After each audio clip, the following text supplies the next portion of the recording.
this computer. Good evening and welcome to the Metaphysical Bible Hangout. I am Reverend Sherry James. I'm the Senior Minister for Up Church. And I say this every Thursday, but it really is true. I'm really excited to be here. We are working with this incredible text, Your Faith is Your Fortune, by Neville Goddard. And the chapter that we're on is called The 12 Disciples. And so I'm going to talk about the disciples. If you're not in New Thought and you've never heard of New Thought and you're like, what is this? I just saw this Bible study and I stopped by YouTube to catch it. I'm going to talk about the 12 disciples in a way that you probably haven't considered. And then those of you that are familiar with New Thought, a lot of this is going to ring a bell, but hopefully I'll hit some different points that you haven't thought about in terms of the disciples and what it means to cultivate the spiritual faculties that your disciples represent. And so one of the things that Spirit gave me, and I'm so excited about it, is that do you know the secret to mental toughness? Because that's all the rage now, right? You got Angela Duckworth talking about grit, and if you turn on any podcast that's in any way related to success, they are always talking about mental toughness. So I want to talk to you tonight about spiritual mental toughness, or what I would call permanent or true mental toughness. Very excited for this conversation. Cannot wait to jump in. So let's just get through the announcements parts. I've got announcements. We're going to do an opening prayer. We're going to talk about what is true mental toughness. And then the road to mental toughness starts with your 12 disciples. We'll talk about what that means. And then we'll look at your 12 disciples. So this class may go a little bit longer than normal. So if you guys can hang in there with me, just because I literally have like 25 slides. So I got to get in it. I think you got to know your why. You got to know why it's important for you to show up and why, like, Thursday is my favorite day of the week. I am committed to awakening you to your divine nature. I think that your life takes off when you know who you are. It moves in an entirely different direction. You just don't even come at life in the same way because you know who you are. And so I really want a world where people are aware of who they are and that they are living in alignment with their divine nature, not divine purpose, but their divine nature. Because I think you can be walking in your purpose, but still walking in duality, still walking in this world of only human. I'm subject to the things that are happening to me. I'm walking in my purpose, but I'm not fully living in it because I don't quite know who I am. I really want you to know who you are, which is that you are a divine being. You are spirit first, human second, and the spirit is superior to the flesh. And that's who you are. I like to use the movie Inception because it's one of, if not my favorite movie. Christopher Nolan is the director of it. And I love this movie so much. And I use it as the metaphor for what the Bible Hangout is about. Because in the film, the whole thing in the film is that can you introduce an idea into someone's mind and plant it so deep that they accept it as their own? And I see this conversation that we've been engaging in for the last several years as that kind of conversation, that can I deposit this idea that you are divine so deep? Can I realize it so deeply that I impart it to you at the same level that I feel it? And so anyway, that's why I love this film. And it's my metaphor for what's happening on the Bible Hangout. The Bible Hangout is always free, but it does cost to produce this. And so if this blesses you, make a gift. A gift of any size is greatly appreciated. And I want to take this thing around the world. I've been doing some just kind of looking at like my channel, like how things are branded and realizing that, gosh, in order to get this thing out, I've got to change the way this looks. And so that's what I'm looking at in the, towards the end of the year is I've got to change the way this looks. And I know that's going to have a dollar figure attached to it. So if you want to help me take this around the world, then partner with me and maybe consider doing a monthly gift. That will make a difference and it will help get this out. And I thank you in advance for your support. It makes a difference. And I want to see this all over the world. I want to see this taught everywhere. I am headed to Atlantic City. Actually, first I'm headed to Phoenix. I'll be in Phoenix, Arizona speaking next week. I am the keynote on Wednesday night for the International New Thought Alliance. It is their 103rd Congress, and I can't wait to go. I can't wait to be a part of the action. and working on my talk, just kind of figuring out like what I'm going to share. But I'm headed over there for next week, and I'll be there through Saturday. I come back for a day so that I can preach on Sunday. So somebody's in the pulpit on Sunday. So up church, I will be in the house on Sunday. And then I head back out Sunday night to Atlantic City. Hey, yes. So excited to go to Atlantic City. Cannot wait to be a part of that. And just really, really enthusiastic about Atlantic City, and have every expectation that it's going to be an amazing experience. And so here's the thing. I did get word that we are definitely doing single tickets for the tribute. The cost for the tribute for one night is $75.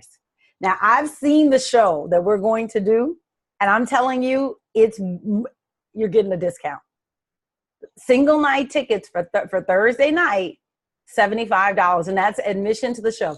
It is that good, that amazing, like over the top, incredible. Singing, dancing, acting. I mean, we have brought out all the stars, and these are the people that worked with Reverend Mandela for years at Up Church, did plays with her, performances with her, movies with her, and they are incredible artists in their own right. They're going to be there. We've got Kim Yarbrough, who was on The Voice, one of the finalists for The Voice. We've got Patty Henley, who sang with Smokey Robinson. We've got Bob Henley, who also sang with Smokey Robinson. We've got Ron Henley. We've got Reggie Brown, who sang with Rose Royce. We've got, then we got a lot of performers that are coming from Universal Center of Truth. It is amazing. And I can't even, the great Noriko Wright. Oh my God. Hello. Noriko is MD for, oh God, I'm going to get it wrong. Mickey Howard. Not just Mickey Howard, but she MDs for a number of different people. And she's our musician on Sunday, which we love her. We're so grateful for her. But it's going to be off the chain. Like literally, pay your $75 and come hang out with us on Thursday night. If you're on the East Coast, come be a part of this experience. I'm not even overselling it. I know I'm enthusiastic about it, but I promise you, I've seen the show. I sat in on the rehearsals. I'm going to rehearsal tomorrow evening. It's amazing. It's absolutely amazing. So anyway, be there, be square. The scripture for this series is, therefore I tell you, whatever you ask for in prayer, believe that you have received it and it will be yours. My prayer tonight is that let this lesson strengthen your faith in you. Let this lesson strengthen your faith in you. Father, Mother God, we pray a prayer of anointing for this conversation tonight. I ask that something shared changes at the core of our being. Who we are is divine. We know that on some level, even if we know it on just a little bitty level. But help this conversation to fan the flame of awareness for our divinity, so that when we leave this space, that we will not be the same people who started this broadcast together, that we are different because of what is shared here tonight. I know you answer every prayer. So I release it, I let it be so, and so it is. All right, y'all. So let's talk about what is true mental toughness, because if you listen to the motivational speakers out there, they use words like harnessing the dark energy. You know, I won't say any names because one, I don't want anybody saying no craziness to me. But two, you just pick any one of them. But these are people that work with professional athletes, or they've accomplished something in their experience or whatever. And they talk about harnessing the dark energy. You know, you'll hear a prominent trainer to high-level athletes talk about harnessing the dark energy, callousing the mind. There's a guy that I love to follow who I think is just amazing, amazingly inspirational. And he talks about callousing his mind, there's another motivational speaker who is, coming up on the scene soon to be really like up there, Tony Robbins, like claiming that spot. And he's always like, you got to grind it out. That's their whole thing. You're going to harness the dark energy. You're going to callous the mind, you'll grind it out. And here's the thing, universal law is still in effect.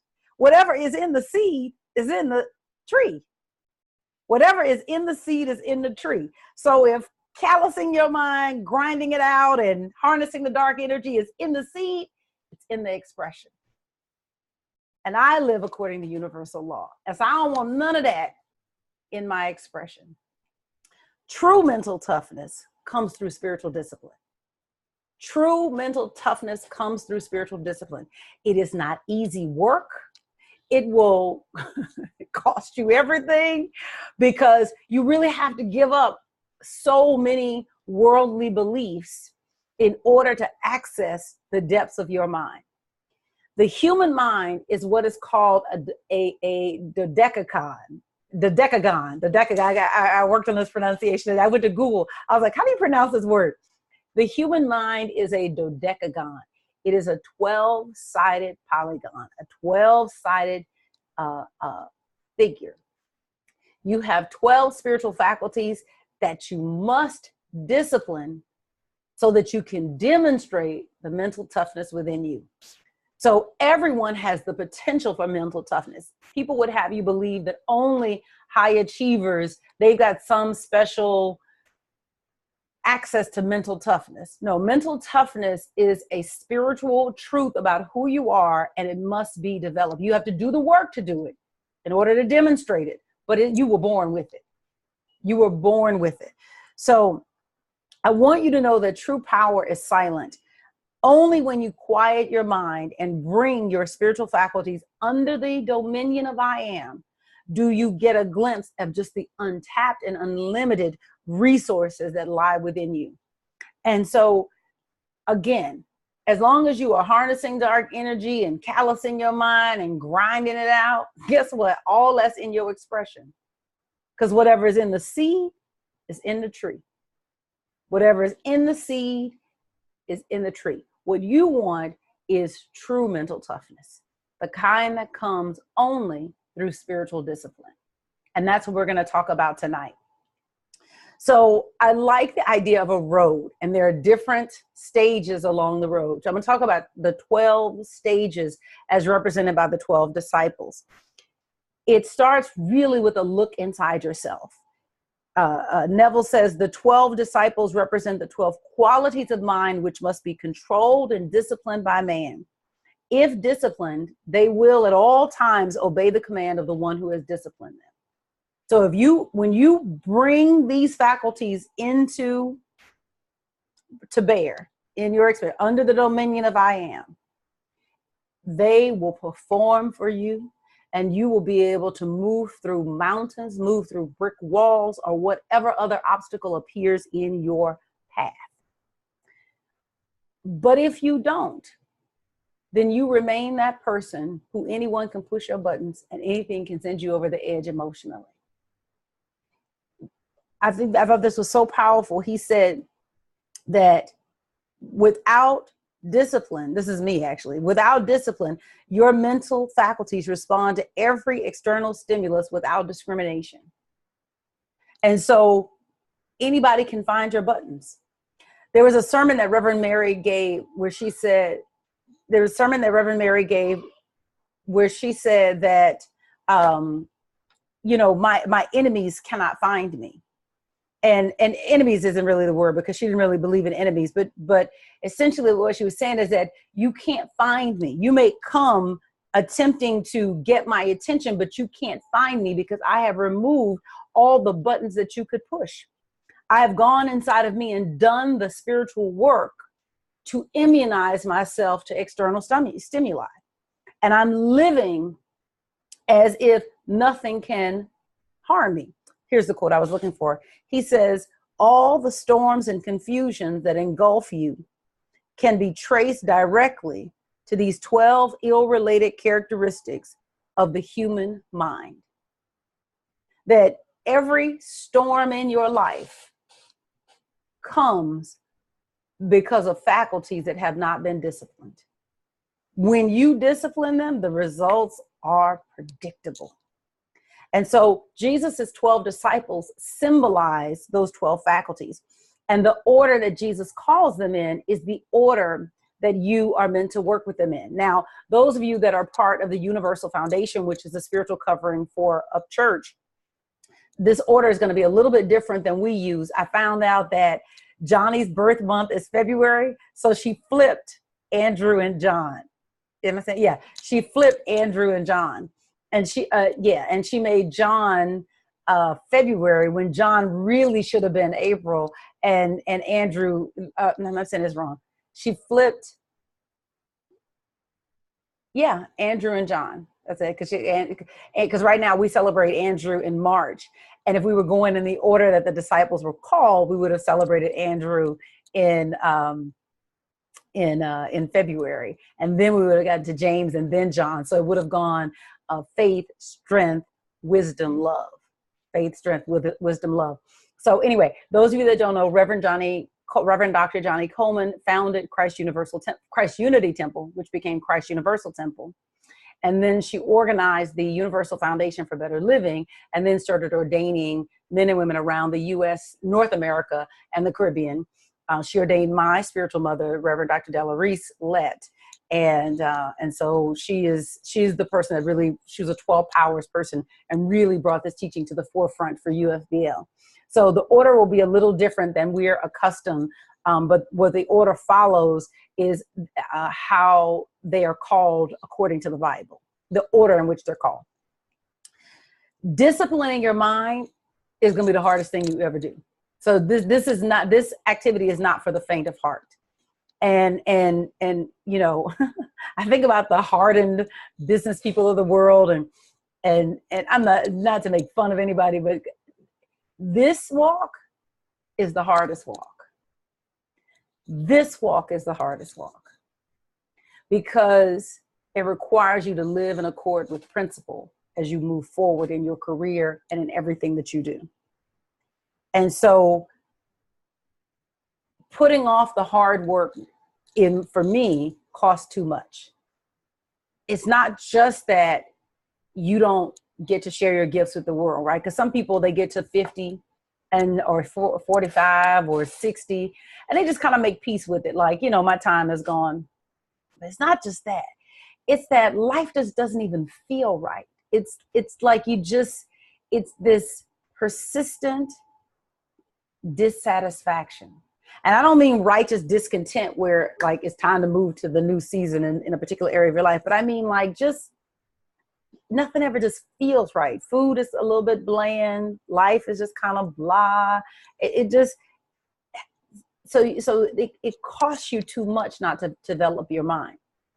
But so many people won't even take the journey to do the work because I don't want to work that hard, or you know, well, that's for the ministers to do, or no, this is for everybody. I'm the minister because I decided to learn this so I could share it, but this is for everybody. This is not just for those that are in spiritual leadership. This is for everybody. But if you endeavor to do it, nothing else feels like it.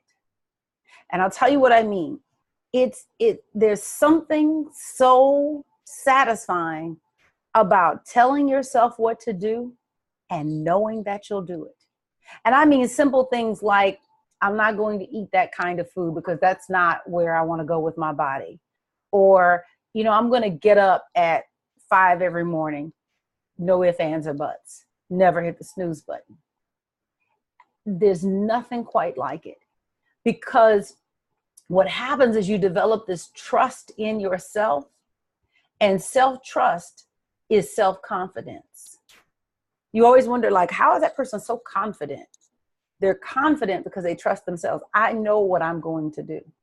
When you know what you're going to do, you're confident. You are absolutely confident. There's no question whether or not 5 a.m. is going to be the time that I get out of bed. There's no question whether or not the gym is going to happen on Monday, Tuesday, Thursday, Friday, Saturday. There's no question.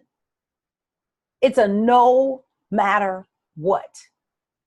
That only comes through the development of your faculties. That only comes through the development of your faculties. So as you're listening, you may hear some areas where you've done some of this work, and that's great, because I want you to identify yourself on where you are on this road to mental toughness. Don't assume just because this is the first time you're hearing me have this conversation that you're at step 1. You may absolutely be at step 5, 6, 7, or 8, because if you've been doing the spiritual work that we've been doing, there's no way for you not to be. So don't assume that you're at step 1, but listen for where you are. Listen for the faculty where you're not yet showing up, and then start there. Okay. Last thing. So with the names of the disciples, where we get these meanings from is that they always key off of the literal meaning of the name. So every interpretation of the disciple is built on what the name literally means. It always comes off of what the name literally means. All right. And I think I have a couple of questions or comments.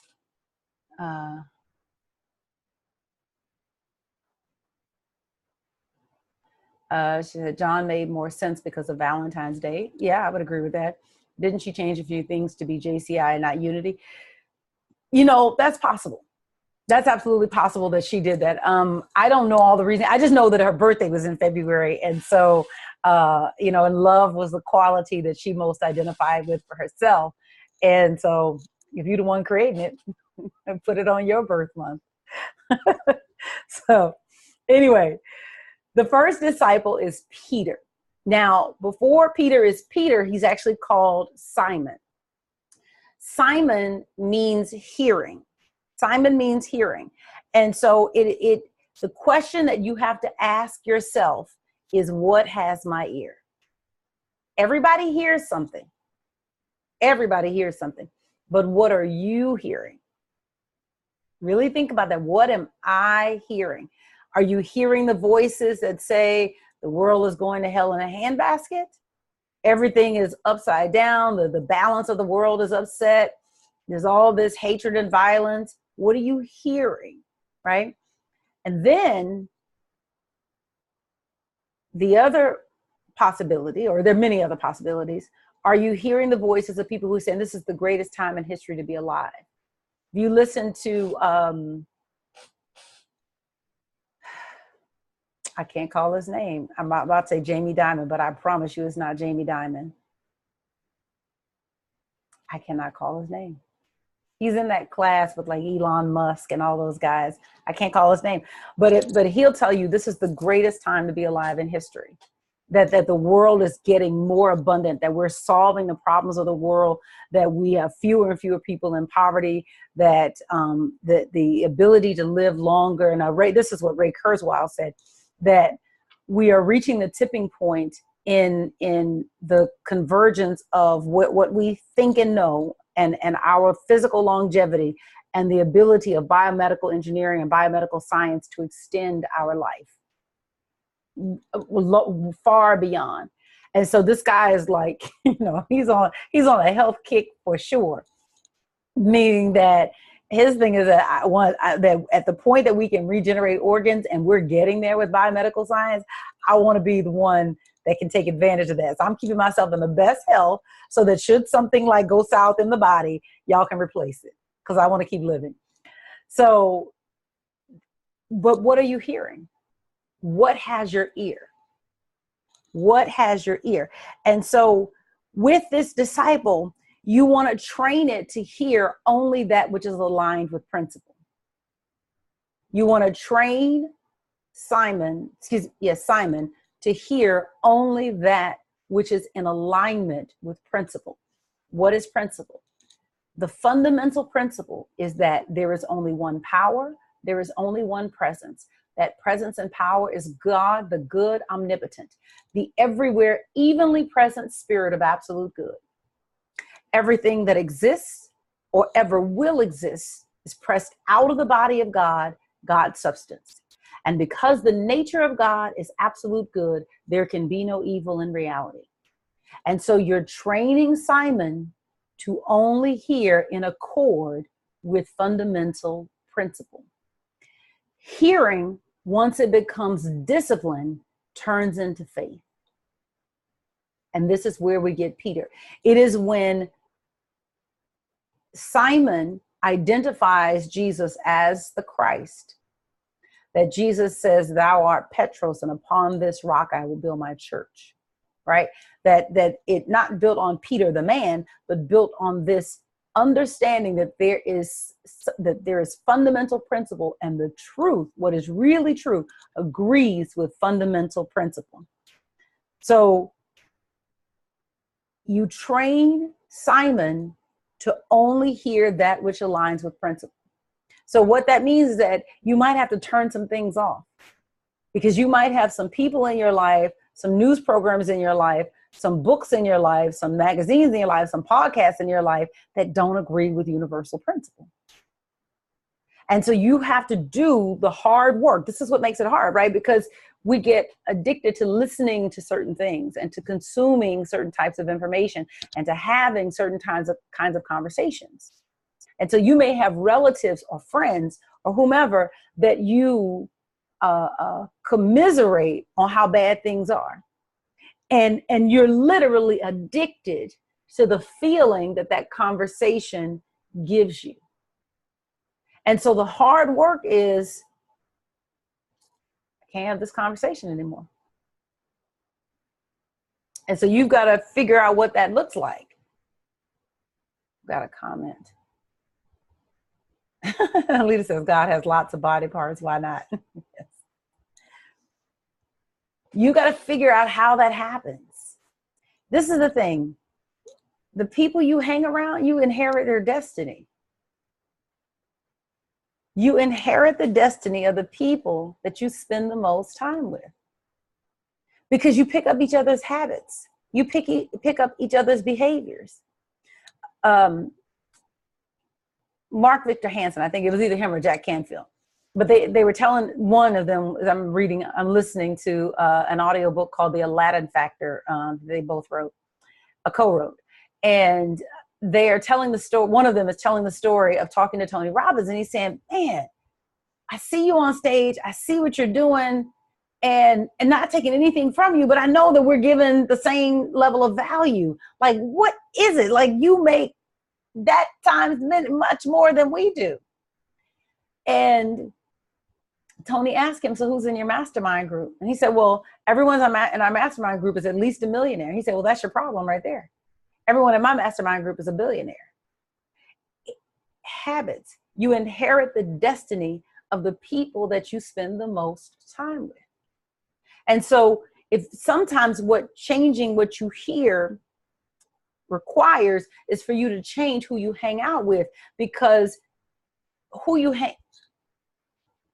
everybody's listening for something. Something has everybody's ear.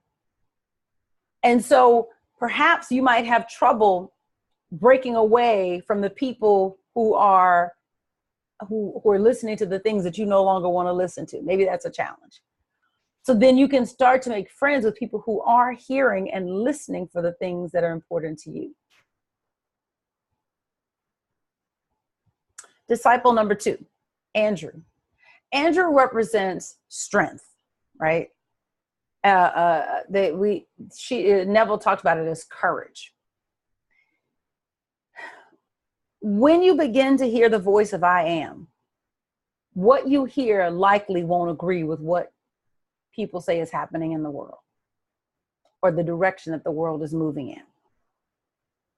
And you're going to need the courage to believe I am over the voice of the world.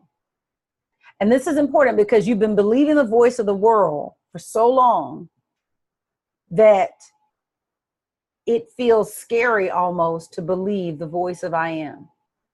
The world will tell you certain things are just not even possible. It can't happen. But the voice of I am will say, follow me. I will walk you through every valley and over every mountain and through every experience until you are living in the reality of what I showed you in your imagination. And so you're going to need the courage of Andrew to believe. This is a quote from Neville, and I thought it was so powerful. He said, the faith of the undisciplined man cannot really be called faith. Remember, faith and courage or faith and strength work together. For if the armies medicines, or wisdom of man in which his faith is placed be taken away from him, his faith and courage go right along with it. But from the disciplined one, the whole world could be taken, and yet he would remain faithful in the knowledge that the state of consciousness in which he abides must in due season embody itself. It takes strength to abide in a consciousness of abundance, regardless of the appearance of lack. It takes courage to abide in a consciousness of health when cancer is swimming through your body. It takes strength to abide in a consciousness of love when the one you love just left you. This is strength, right? It takes strength to see your child achieving when they are completely messing up. It takes strength to abide in a consciousness that completely and wholly disagrees with what your senses, your eyes, your ears, your hands, your taste, your smell report. That's what the strength is for. And so it takes strength to stay. And when I say abide in a consciousness, I mean to abide in the feeling of that thing. To abide in the feeling of it, that the what's the word? Like using the example of a parent and a child. So you're working with a child, the child is having challenges in school, or they're just messing up. And so you're in the feeling of worry about their future and the choices that they're making and the frustration to get them to change their behavior and all of that.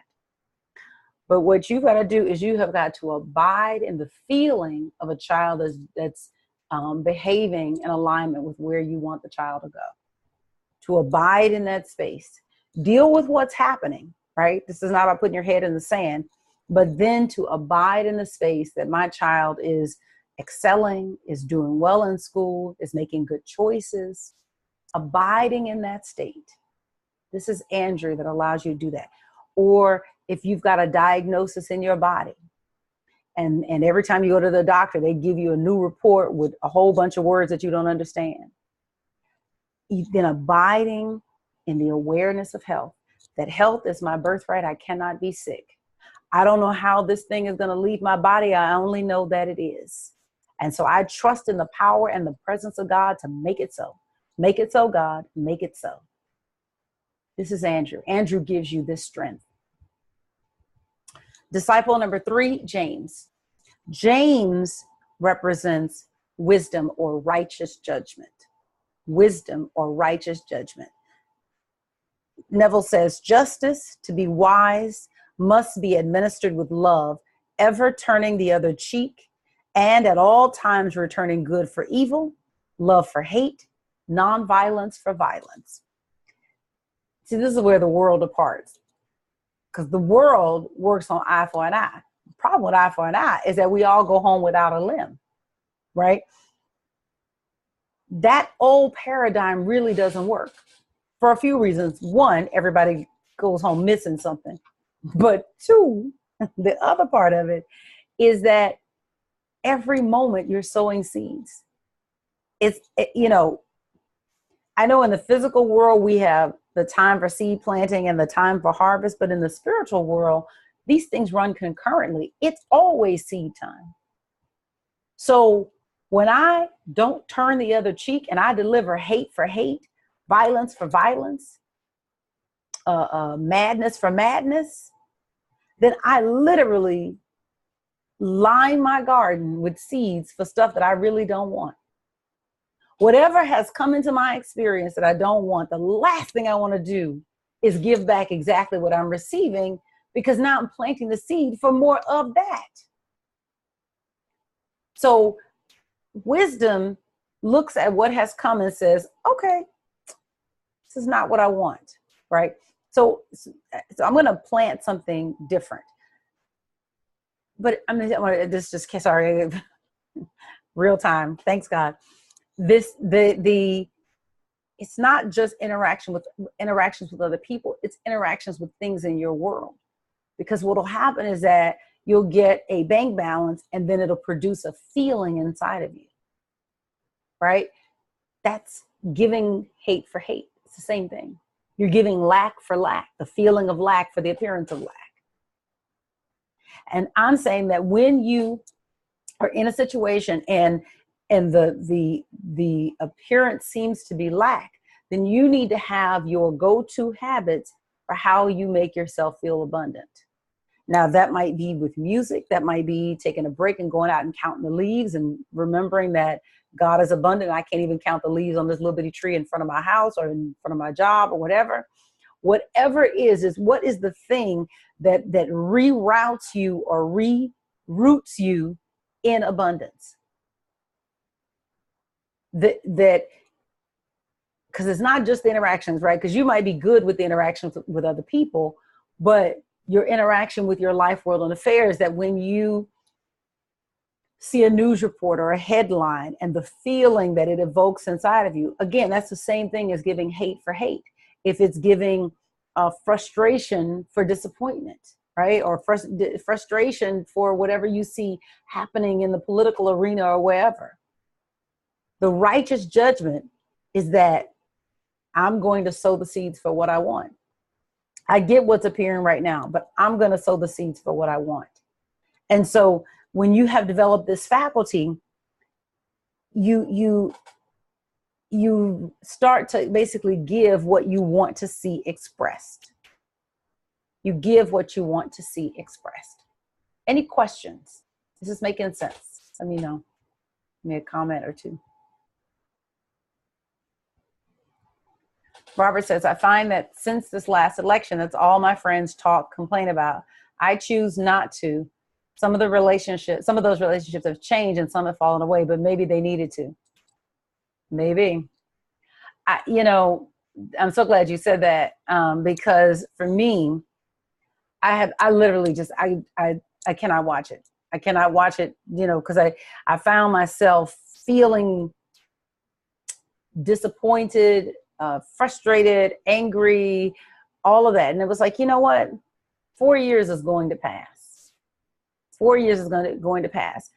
And I can just, I give meaning to this time. I don't let the world give meaning to my next 4 years. I don't let the world give meaning to my next 4 years. I give meaning to it. And so I decide what meaning I'm going to assign to it by how I plan. I cannot control everything that's happening, but I can plan my response. And so will I be 4 years older or will I be 4 years better?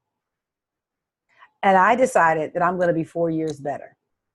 And so I have a mind map program on my iPad. And I literally went in my mind map program and mapped out what these next 4 years are going to look like. Because 4 years is coming and I will be here and I will be better. Disciple number 4, John. John symbolizes love. When love is awakened and righteous judgment is awakened, they go hand in hand. And he says, such a disciplined one forgives all men for being that which they are. He knows as a wise judge that every man perfectly expresses that which he is as man conscious of being. No one can express beyond what they're conscious of being. And so some people are only conscious of being hateful. They're conscious of a world, they wouldn't call themselves hateful, but the behavior is hateful.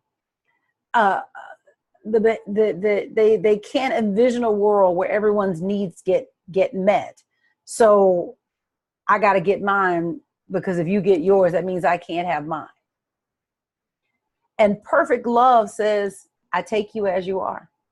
I take you as you are. That doesn't mean I take your stuff. It just means that I do not require you to change.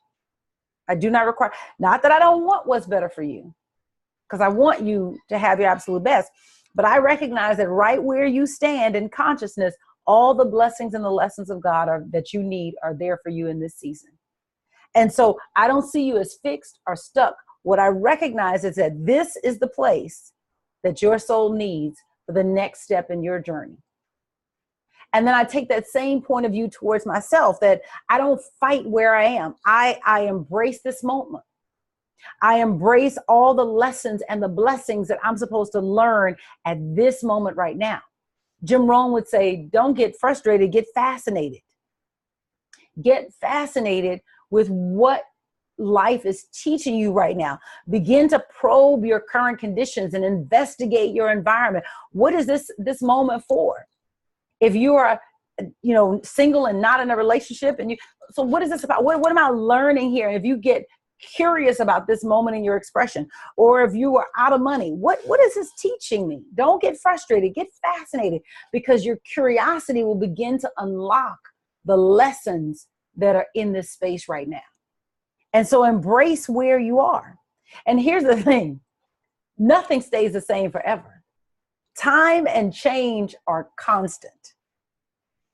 Planning is your best defense against time and change. Time and change is going to happen. 4 years is coming, and 4 years will be different. Things will be different. You will not be the same. You're not the same person tomorrow, but you certainly won't be the same person 4 years from now, right?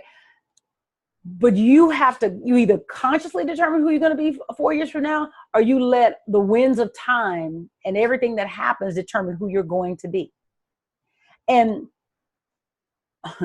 don't leave where you are without getting all the lessons for where you are, because you may find yourself in different circumstances, but being taught the same lessons. You haven't been passed to the next grade. You just have another teacher, because maybe this teacher will be able to get through to you in the way that the last teacher was not. And so when you begin to interrogate your environment and investigate what's happening around you and begin to ask questions of your world, the quality of love begins to draw to you everything that you need. Oh, that's what this is about. This is why I keep running out of this. This is why this is not in my life right now. This is why this is not working. It draws to itself everything that it needs. Love is an attracting quality. Number 5, Philip. I always love Philip because we celebrate in UFBL, we put the disciples on the months. And so each month we celebrate a new disciple, and Philip is the month of May, which is my birthday month. Philip is power, because he showed up and was like, I seek the face of God. This is the faculty that knows that I must be like that from which I come. And so I need to see what my source looks like. Show me the face of God. This is what Neville says, this aspect of the mind, when disciplined, persists until ideas, ambitions, and desires become embodied realities. This is your ability to do. This is your ability to abide in a state of consciousness and to actually take the word and make it flesh. Put some skin on it. It's the power faculty that allows that to happen. And so this faculty of mind, what develops here is the awareness that I can sit in this state of joy, and then it must externalize around me in my experience. Or I can sit in a state of abundance, feeling like I have everything that I need, and I am rich beyond measure, and everywhere I turn, I get what I need. And the power faculty, which allows you to stay there, turns that puppy into flesh. That's what you want. That's what you want. Disciple number 6, Bartholomew. Bartholomew is your imagination. This quality is the imaginative faculty. This is Neville speaking. Which quality of the mind, when once awake, distinguishes one from the masses. Nobody is created to be the same. None of us were created to be the same. When we discipline our imagination and it is operating properly, the things that make us different become more and more pronounced. The awakening of a fire within accompanies the awakening of the imagination. Your imagination is what separates you from anybody else. And as you fan the flames of your imagination, the things that make you different from everybody else begin to stand out. Now, it's like stirring a kindling inside of you. And when it reaches a fever pitch, everybody can feel it. You feel it and everybody else feel it. And so you see this in great artists, you know, people like Beyonce or Seal or Celine Dion, but not just in the field of artistry, Oprah Winfrey, Robert Smith, Bob Proctor, you know, Michael Beckwith. When you see this, these are people that have been fanning the flame. And when you get next to them, you feel the fire. When they get up to do whatever it is that they do, the way that they express their imagination, it touches you. And got multiple thoughts going. Thanks, God. So if you've ever gone to an agape service, if you've ever listened to Michael Beckwith, that he has a way of communicating in the way that it just kind of lands inside of you. And it's like, yeah, like this dude here, like I dig that, right? And there's something about it that just draws you in. It isn't the particulars of him. It's the universal tapping into that fire in his soul that touches the fire in you. So this is the other thing that came to me. Don't be afraid to be different. I know we love to say we're all the same. And yes, at our core, yes, we are all the same. But as you work and fan the flames of your imagination, what separates you makes you stand apart. And when I was starting out, and probably even up until recently, I would hear other teachers that I really love, and I would say, God, the truth doesn't come out of me that way. You know, I move, you know, they sit still, you know, and it's just a way that I communicate. And then it hit me, it was like, girl, your imagination is supposed to make you different. Your imagination is supposed to make you different. You're not supposed to sound like Michael Beckwith. You may teach the same truth that Michael Beckwith teaches, but you're not supposed to sound like Michael Beckwith. Lisa Nichols, love her. You're not supposed to sound like Lisa Nichols, right?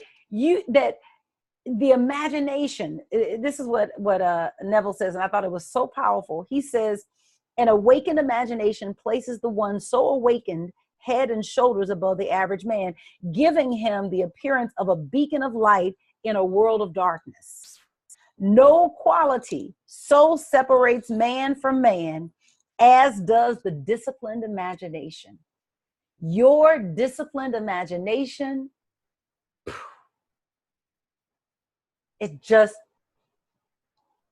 so be willing to be different. Because really, honestly, when you start to fan the flames, you begin to fall in love with what makes you different. And you realize, I don't need to sound like them. Mary talked about this. They talked about the sound that comes out of them. This is years ago. I think it may have been an article in Ebony or something. And they talked about making peace with or coming to terms with the fact that they didn't sound like Shirley Caesar. They didn't sound like the Clark. These are their heroes. They didn't sound like the Clark sisters or the other gospel greats that came before them. They had their own unique way of expressing the voice of God inside of them. And so they had to get comfortable. They had to get comfortable with expressing God the way that God came through them. So don't be afraid to be different. Don't be afraid to be different. And I'm saying that from somebody who's learning not to be afraid to be different and who's embracing that. Yeah, I don't sound like them. I don't sound like Della. I don't sound like Mary. All of my heroes. I don't sound like Johnny. I don't sound like any of them. And I'm not supposed to. I'm not supposed to. I'm supposed to sound like me. Oh, thank you, Constance. Constance says, I feel your fire. Thank you. Babe, I'm still working. I'm still working. You can come sit with me. You got to be quiet. Can you be quiet? No. Won't you come downstairs? No. Let me finish. Okay? I put the two covers on me. Let me finish. Thank you. All right. Disciple number 7, Thomas. Thomas represents understanding. Now, this discipline quality doubts or denies every rumor or suggestion that are not in harmony with that which Simon Peter has been commanded to let enter. In the UFBL, Thomas represents understanding.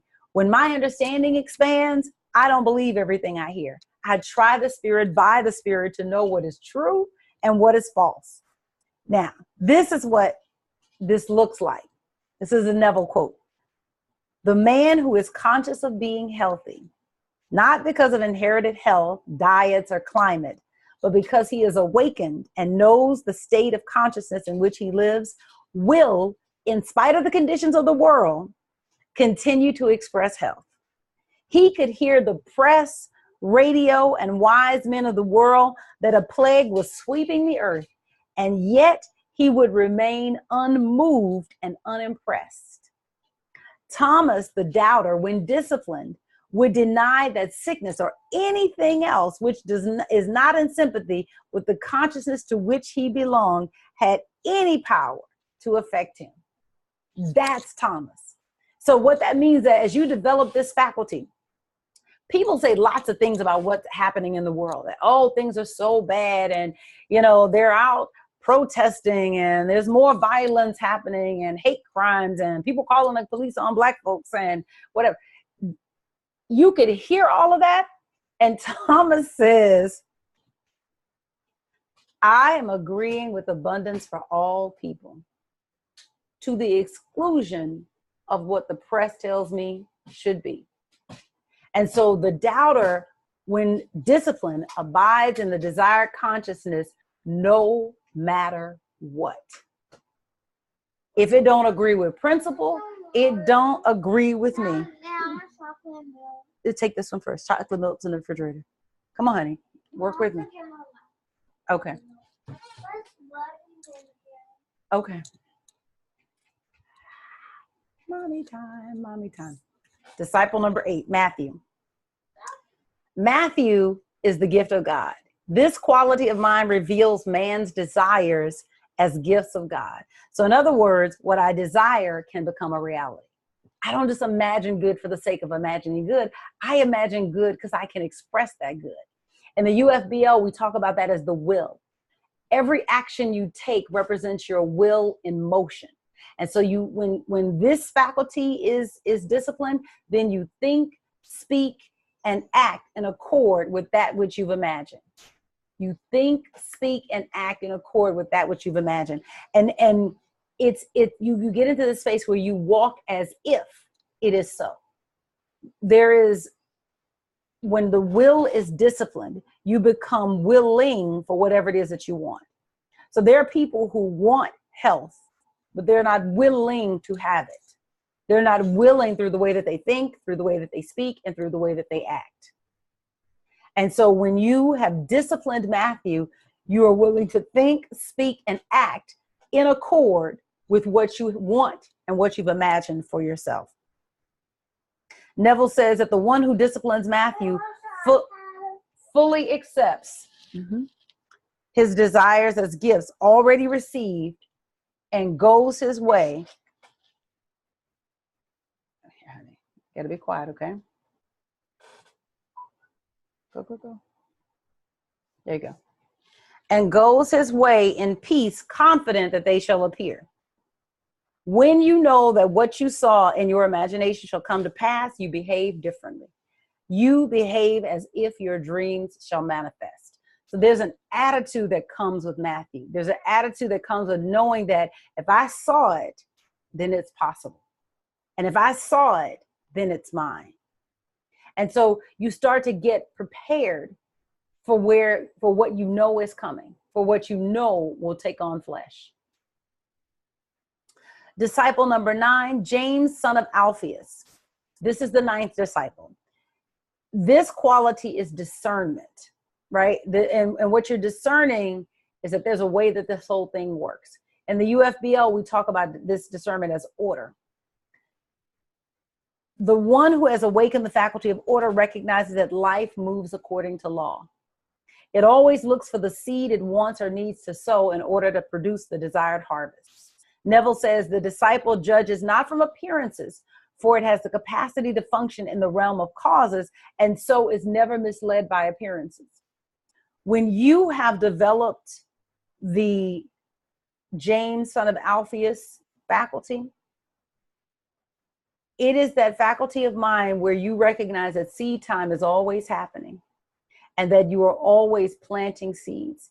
And so you organize and structure your life and your day and everything in your world so that you're always planting seeds for that which you want.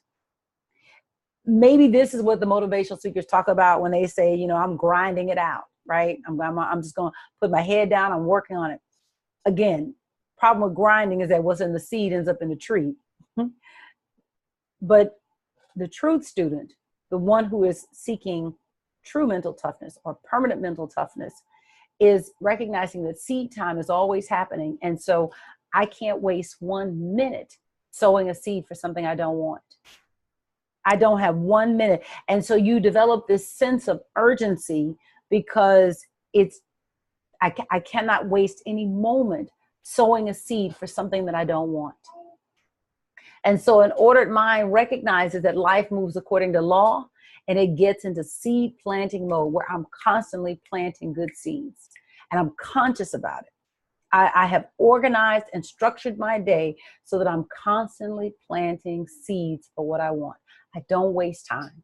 I recognize that time is it's one of the resources, the one non-renewable resource that I have.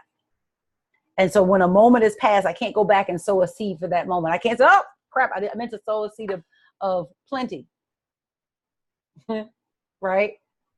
I waste no moment.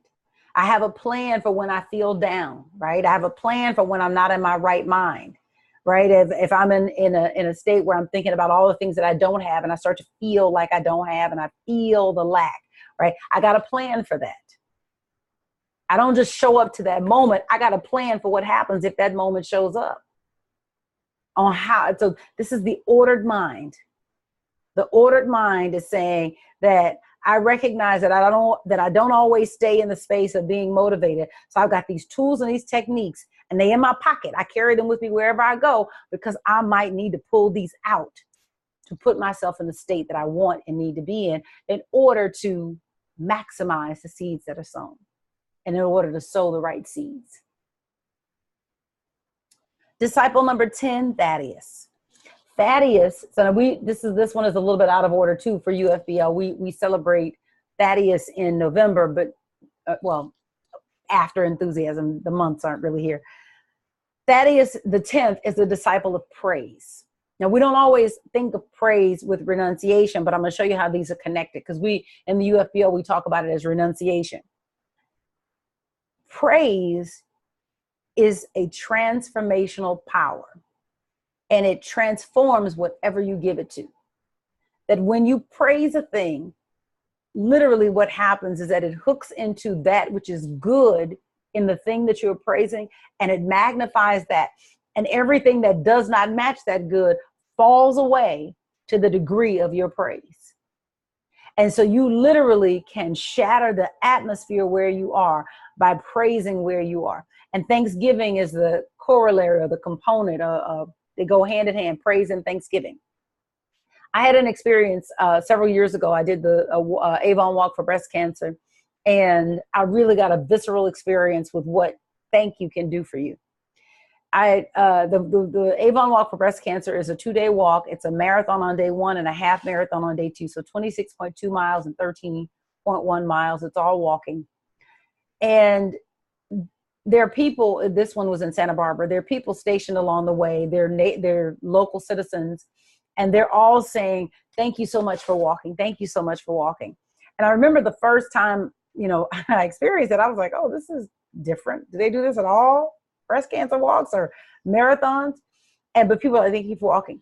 And I tell you that somewhere around mile 17 or something, but after hearing thank you for like 17 miles, and I still got more miles to go, even though my feet were hurting and I just was like, okay, get me back to the hotel, I literally could have walked another marathon, another 17 miles if I had to.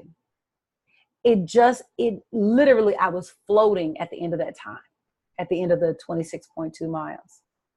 And it dawned in me, that's what's happening. I'm not saying thank you enough.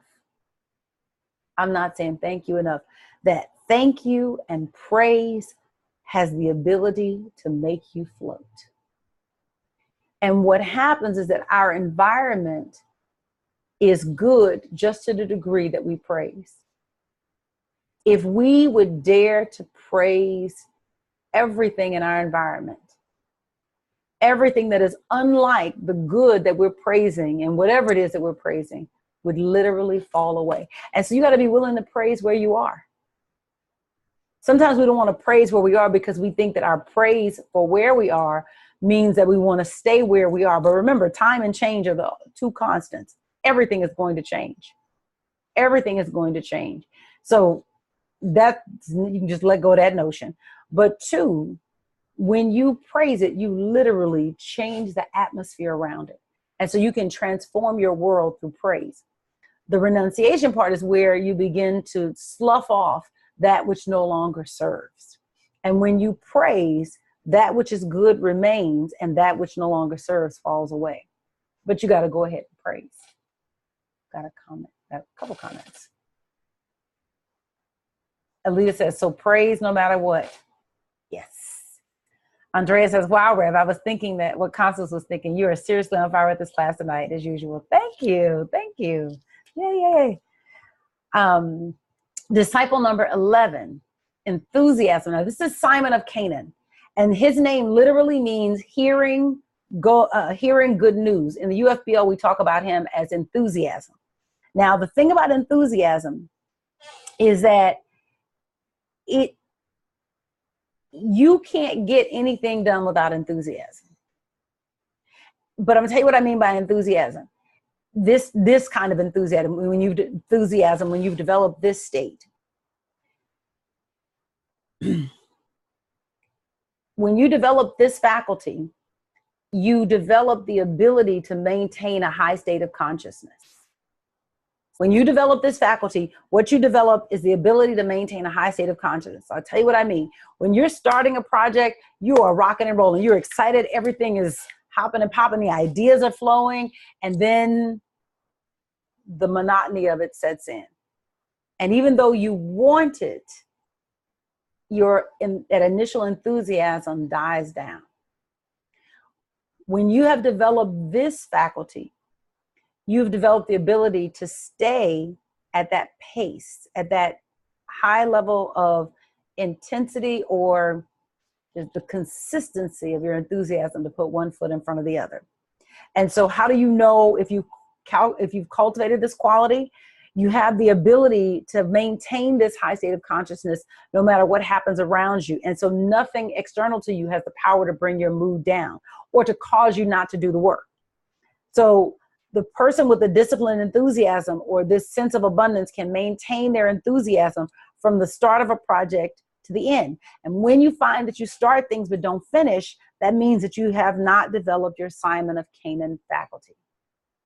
When you have disciplined enthusiasm, it gives you follow-through power.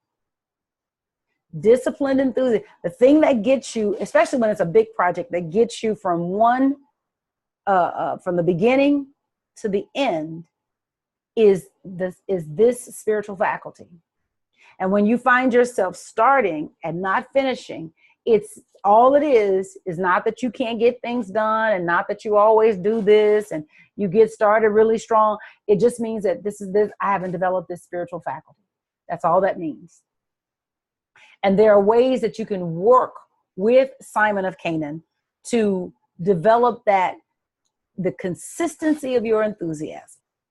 The consistency of your enthusiasm. You get that what in school they would call the stick-to-itiveness. The stick-to-itiveness, to see a thing from beginning to end. Disciple number 12, Judas. Judas is life. This faculty, this is what Neville says. He says, when this faculty is awake, man knows that he must die to that which he is before he can become that which he desires to be. I've got to die to what I am in order to become what I desire to be. I got to die to what I am in order to become what I want to be. This faculty hangs on to no form. Forms change. Everything in the three-dimensional world is in some state of flux. Nothing stays the same. So I can't hold on to any form. Forms remain in our experience as long as they have something to teach us. Forms remain in our experience as long as they have something to teach us. They leave when their season of teaching ends in our experience. And so the mind with an awakened Judas faculty holds on to nothing and no one. It's this spirit of detachment, but it's not detachment that makes you cold. Listening to the motivational speakers of today, they would have you believe, you gotta be tough, and you gotta callous the mind, and you gotta harness the dark energy. And come on now, I don't want none of that in my seeds, and I don't think you do either, right? But what you do have to do is to be free to let whatever is leaving go. And that means people, places, and things, and circumstances, and conditions. To let it go. I release you. I let you go. See, you love fully. You give 100% of yourself to whatever appears, right? So this is not about, not getting too close so you don't get attached. It's recognizing that you may leave my experience one day. And I have to be in a place where I free you to go, because I want what God wants from me more than I want to hang on to you or anything else in my experience. And so I'm not afraid to engage fully and release when the season ends.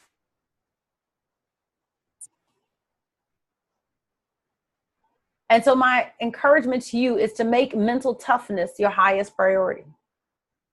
One who awakens and trains her faculties focuses on the joy of contribution. So the whole purpose of mental toughness is to get your gifts out of you into expression.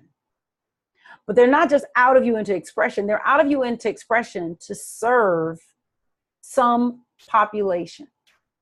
And I'm in the process of reading this incredible book, which I highly recommend for men and women, by Dr. Tara Wright Trent, called The Awakened Woman. And I say even men because this woman is so amazing. So she grew up in a village in Zimbabwe and lived a life where she was just abused. By the time she was 18, she had 4 children. She believed that she was worthless and was really just kind of a forgotten woman, or a tribe of forgotten women. And this was physical abuse, sexual abuse, as well as verbal abuse, mental, just crazy. So someone from like Oxfam or something like that ends up in her village.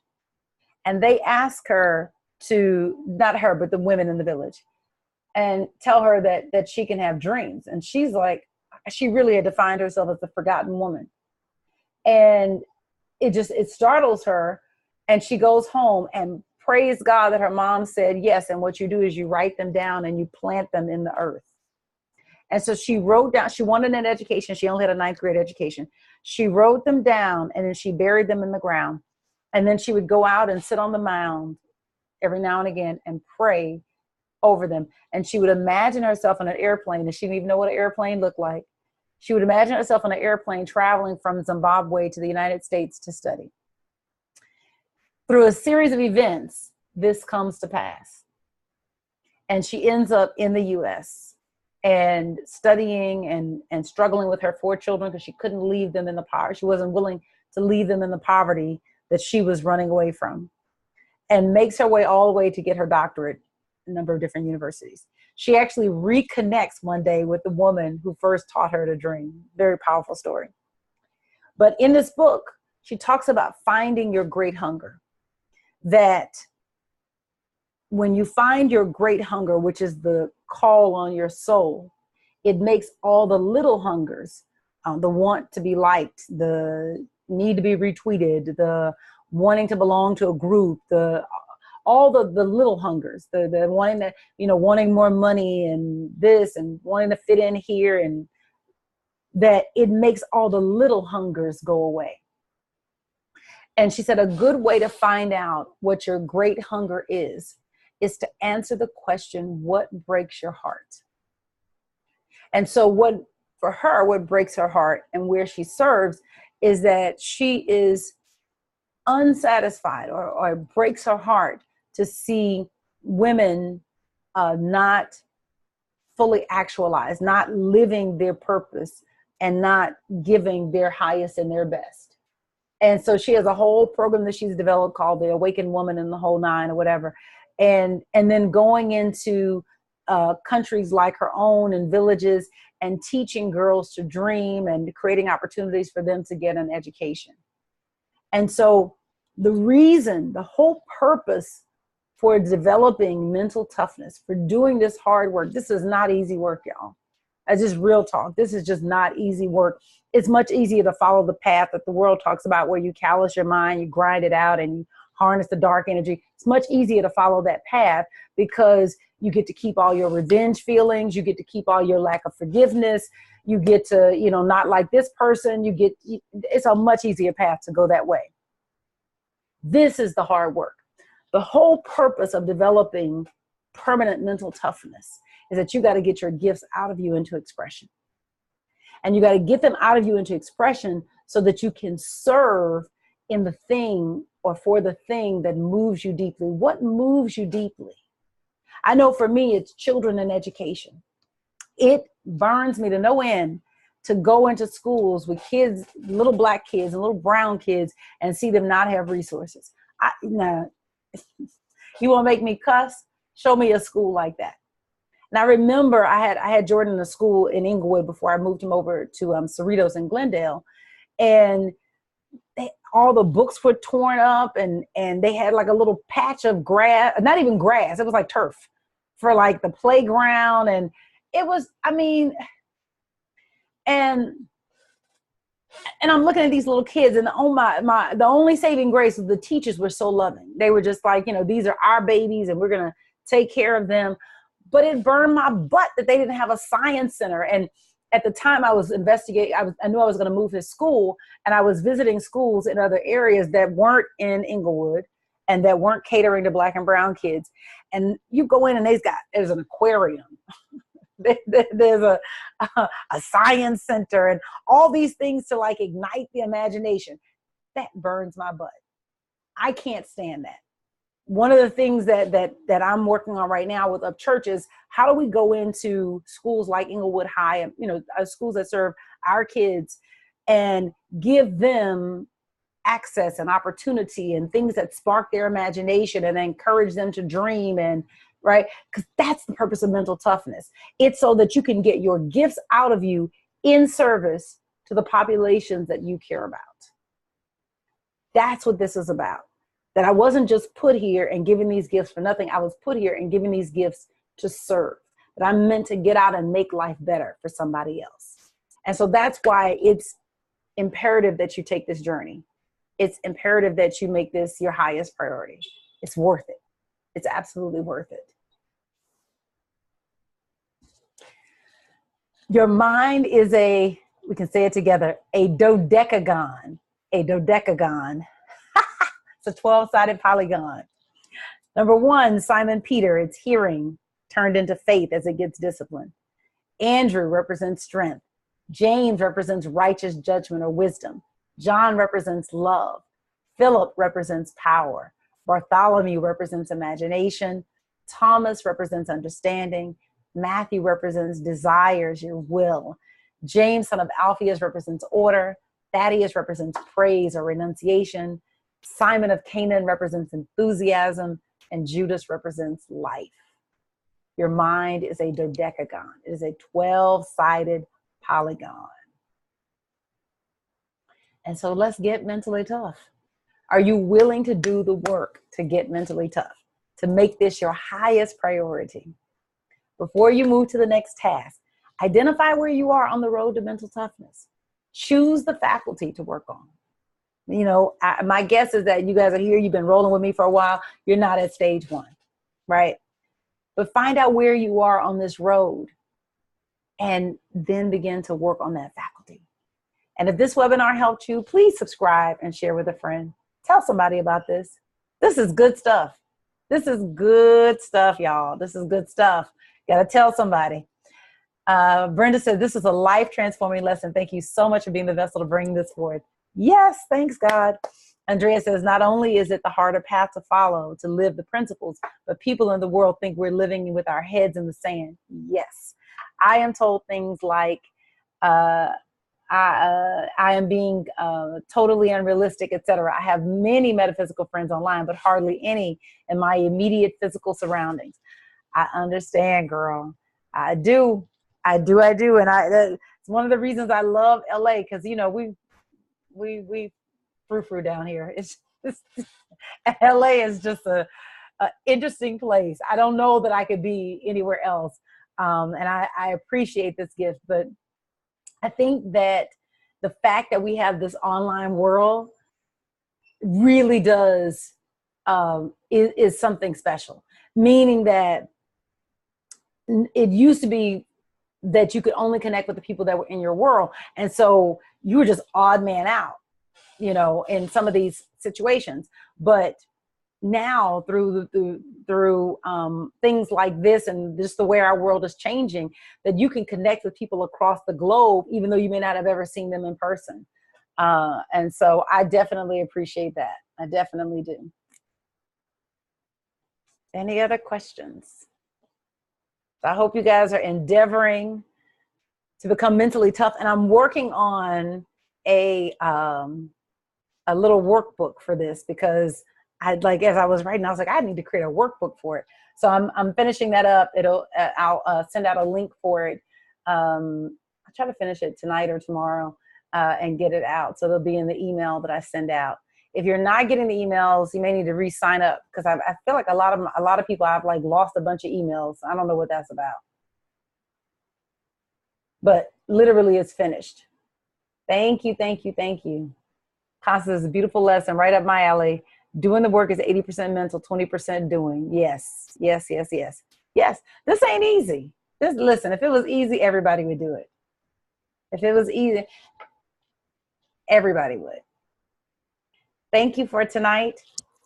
I meant to look ahead a little bit, but the lesson next week, chapter 19, is liquid light. Liquid light. That just sounds delicious. Liquid life. In your faith is your fortune. Liquid life. What in the world is liquid life?